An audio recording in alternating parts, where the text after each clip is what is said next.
President Trump tackled many topics in his speech to the joint session of Congress Tuesday night. One of those topics was a key tentpole of his campaign. Here's some of what he said about immigration. At the same time, my administration has answered the pleas of the American people for immigration enforcement and border security.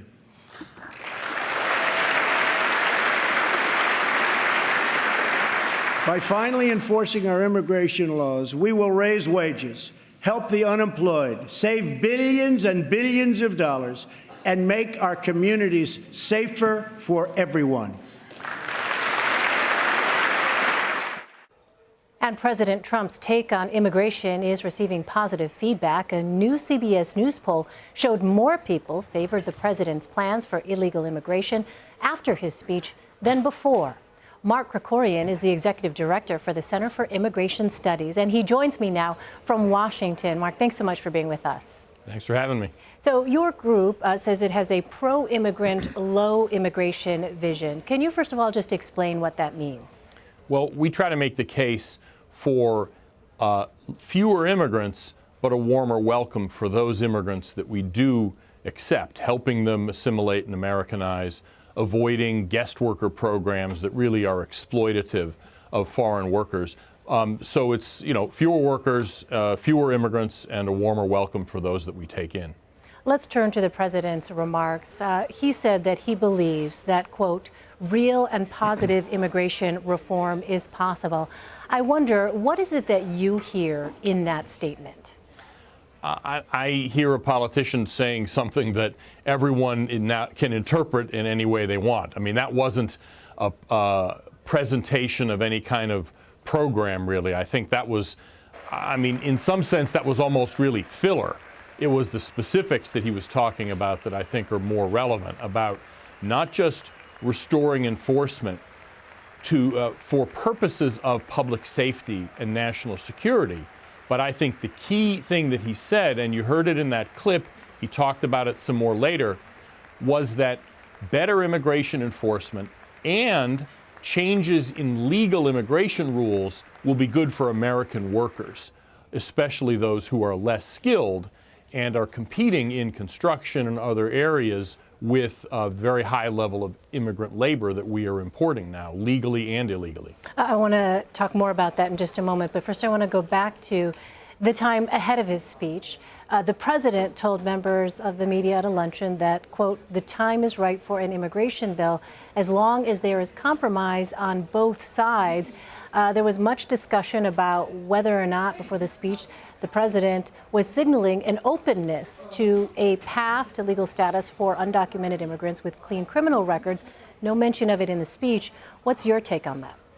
Yeah, my sense is his talking about that before the speech to the media was kind of an off-the-cuff thing. I mean, I suspect somebody said, well, Mr. President, would you be open to such and such? And, he probably said, yeah, sure, maybe, that kind of thing. In other words, that wasn't anything specific. Unfortunately, a lot of the media ran with that, and they all got excited that this was some kind of change in policy. And in fact, it really wasn't. Could that have been floating a trial balloon, though, Mark, you think? Maybe. It's possible, but I think it's more likely that it was just him speaking off the cuff. He's done this kind of thing before. During the campaign, he was on the Hannity show, and it was a kind of a town hall format. And he said something similar, sounding, frankly, like Jeb Bush in some respects on immigration. But it was just him shooting from the hip. When he spoke formally a few days later, none of that stuff came up. So I honestly wouldn't read too much into this. I mean, maybe I'm wrong, but I don't think so. I understand what you're saying, but I know you've written about this, and you've called it nonsense. Quote, the media hype about Trump possibly floating an amnesty plan was nonsense. That's a pretty forceful word, amnesty. And I wonder what your thought is, though, the fact that the president would even sort of mention it in an off-the-cuff way at all. Does that give you some pause? No, not really, because, and maybe I'm a squish on this issue, but at some point, I think we are going to be amnestying some illegal immigrants. Under the Trump administration? Maybe even, it's possible. Probably, if it happens under the Trump administration, And if it would be a kind of Nixon goes to China situation. People were talking about that yesterday with regard to Trump, promoting an amnesty. It's way premature to talk about this. But if there were a second term and he actually fulfilled a lot of his enforcement promises in the first term, maybe then, in 2021 or something, he would have the political capital and have changed the situation enough on the ground to be able to make that kind of proposal. Right now, it's premature to even talk about it, in my opinion. Okay. The president also highlighted the creation of Voice, Victims of Immigration Crime Engagement Office. What do you know about that? Well, it's a victim services office like almost all big city police departments have.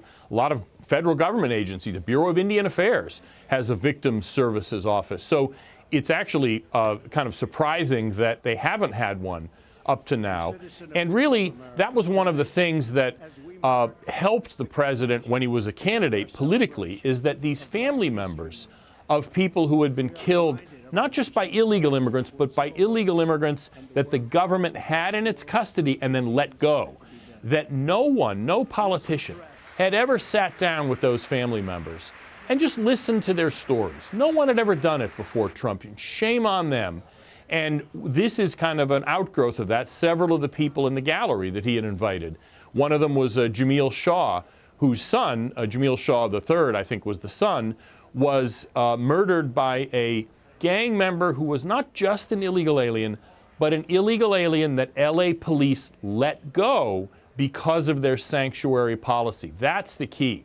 A regular illegal immigrant who we don't have any record of and happens to sneak into the country and kill somebody, that's bad, obviously.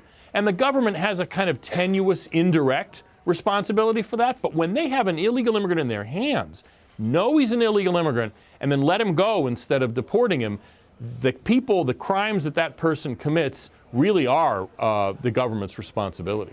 Well, this topic of immigration is certainly an emotional one for a lot of folks. Mark Krikorian, thanks very much for your perspective. Really appreciate it. Thank you.